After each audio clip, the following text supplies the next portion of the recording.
Hi, this is Cheryl for the Cut at Home Design Team. Today I have for you a linen pocket board that unfortunately you're not going to be able to see the whole thing up. Actually, we've got most of it on camera here.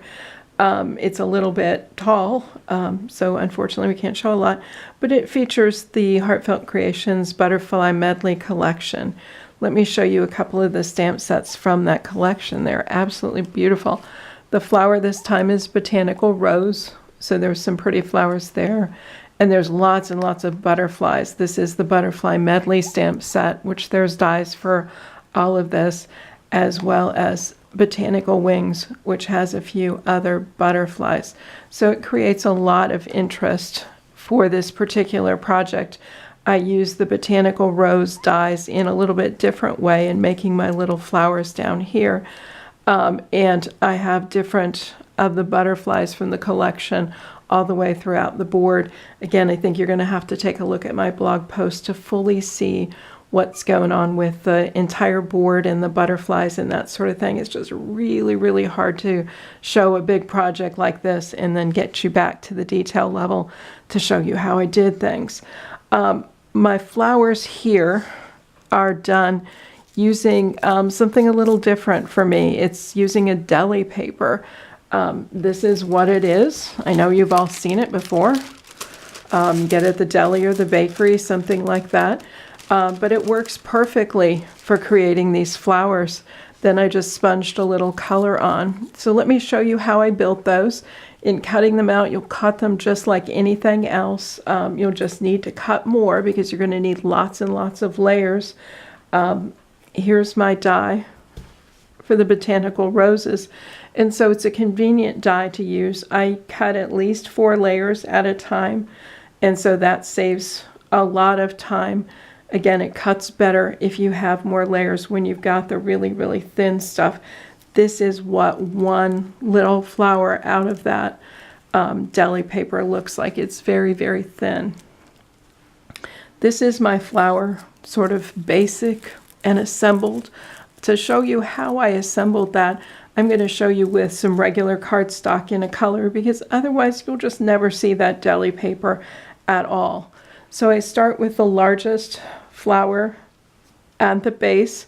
I'm going to layer 6 of these on top of one another, alternating the petals. I want to use glue for this.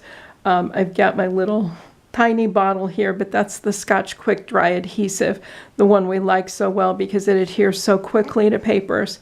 Again, deli paper is just a little different, so you have to give it a little bit more time to adhere. But keep going until you have your 6 layers glued together. Then you want to set this part aside and let it dry just a little bit. Once you're comfortable that it's good to go, then you're going to come back with the next largest flower and do the same thing, and so on. 6 layers in my initial 3 base flowers. And then once I get to the 2 smallest ones, I cut down to 4 layers. I thought that was more than enough to create a flower of interest here. Now this doesn't look like much at this point, and that's okay. It needs some fluffing and that sort of thing. This is where you'll discover if your glue really didn't hold. I know in mine I had to go back in several places and re-glue the layers, but don't be afraid of it. Just fluff those layers together, wrinkle it a little bit. This is where you're going to give your flower a little bit of life and some dimension. And we're not doing any hard dimension here. It's can you wrinkle it up and rumple it up. That's what we're looking for. So you want to keep your glue dots in the center fairly small. If you have big old glue dots, then you're not going to be able to rumple too much, especially in those first couple of layers.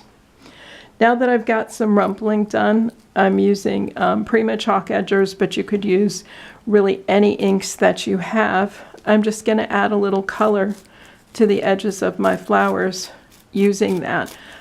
You'll kind of know when it's enough. You just have to eyeball this, and I'm not going to do the entire flower because you saw how it turned out. Now for me, this color was just a little too bright for my frame here, so I wanted to tone it down a little bit. So I pulled a grayish brown out And I'm doing the same thing, going right over the top of that blue and just toning it down a little bit. And that makes a much better match for the frame that I have. So very easy peasy to create those flowers. I went back in with a marker and added a yellow center. What I'm after is the yellow center on the flowers in that tag. So I'm trying to replicate kind of that look and feel. There's a die for the leaves, so I just stamped and cut some of the leaves as well. I didn't want to stamp on the deli paper. I didn't think that would work out so well. And then it was on to the butterflies, which are super, super easy. The butterflies, there are a number of separate dies. Essentially, there's separate dies to cover these 3 guys. And then there's one die all together that cuts all this multitude of butterflies. Now for these guys, oops, it's getting stuck on my tablecloth. I can't pull it up. So this will cut the entire group here. Now you could cut them out of white or something and color them in, but I was looking for a quicker project today. So I found a wonderful peacock glittered paper, and so I selected that and just sort of chose where I wanted to place my butterflies. The big ones, the small ones kind of hit where they did, and they were just fine. But this gave me some color to the butterfly, but no particular problem in creating them. To give them some dimension, I'm just folding the wing up on either side of the body. How easy is that? So it's a simple project. I attached them to my project here with a dimensional adhesive so that they would have even more life to them. I added some rhinestone to give them a little bling, because what butterfly doesn't need some bling? So it's a super, super easy project. Thanks to the beauty of the Heartfelt Creations Butterfly Medley collection. There's so much there. Thanks for watching. Bye.